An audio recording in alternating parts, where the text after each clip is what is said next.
What if I told you that favor doesn't require chasing? What if I told you that the doors you've been knocking on, the ones that refuse to open, were never yours to begin with? And what if I told you that everything you've been begging for was already waiting for you, just not in the places you were searching? Because here's the truth no one tells you. You cannot beg for what was already written in your name.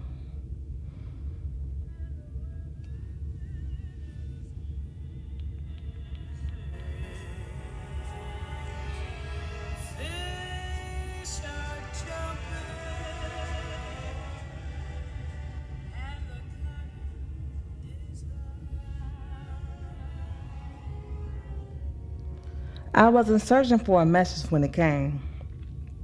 I wasn't asking for clarity, and yet there it was. Revelations 8, verses 1 through 5. When he opened the seventh seal, there was silence in heaven but about a half an hour. Pause. Do you know what it means for heaven itself to go silent? It means something is happening that cannot be interrupted. It means judgment is being rendered. It means the ship is not coming. It has already begun. And that's when I understood. This was not a moment of waiting. This was a moment of declaration.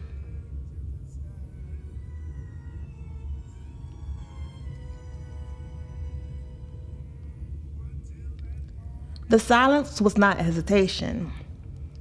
The silence was the moment before everything changed.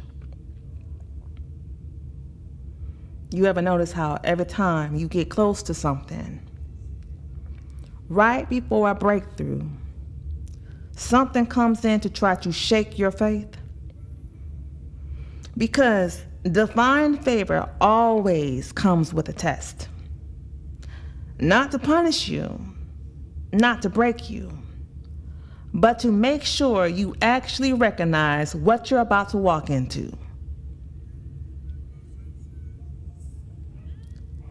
The test is never about the blessing. The test is about your belief in it.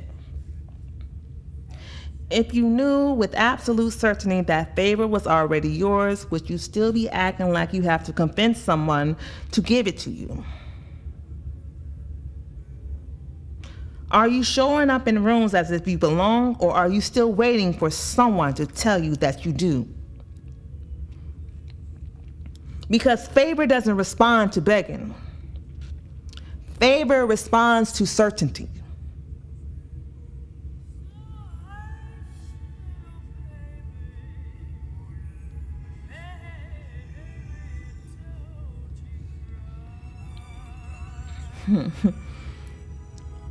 I sat with this in silence, the weight of it. And then I pulled 3 cards from the Hoodoo Tarot deck. Dr. Grant, Railroad Build, and 2 of Baskets. Dr. Grant, the Hermit, the one who moves in silence because they already know what's theirs. Railroad Bill, the unstoppable force, the one who refuses to be denied. And 2 of Baskets, the confirmation of alignment, the divine yes. Yeah, the message, very immediate, clear, and undeniable. You do not ask for what is already yours. You do not negotiate with what was divinely decreed.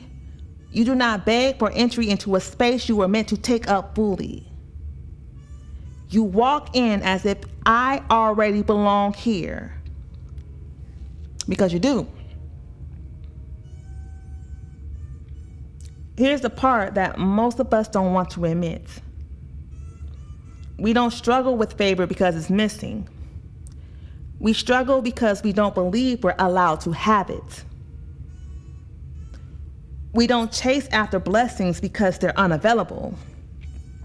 We chase because we don't trust that they'll stay if we stop proving ourselves worthy. How many times have you waited for permission to take up the space you already belonged in? How many times have you shrunk yourself thinking that humility means making yourself smaller?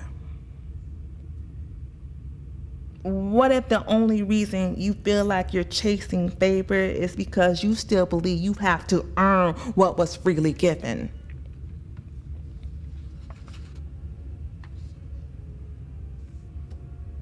Ruth 2, verse 3. As it turned out, she found herself in the field of Boaz. As it turned out, not by force, not by begging, not by convincing anyone, but by divine orchestration. If you knew, without a doubt, that favor was already yours, would you still be pleading for it? Because the moment you stop begging, the moment you stop waiting for validation, the moment you walk as if you were already there, I promise you, everything in your world will shift. Take heed to my messages.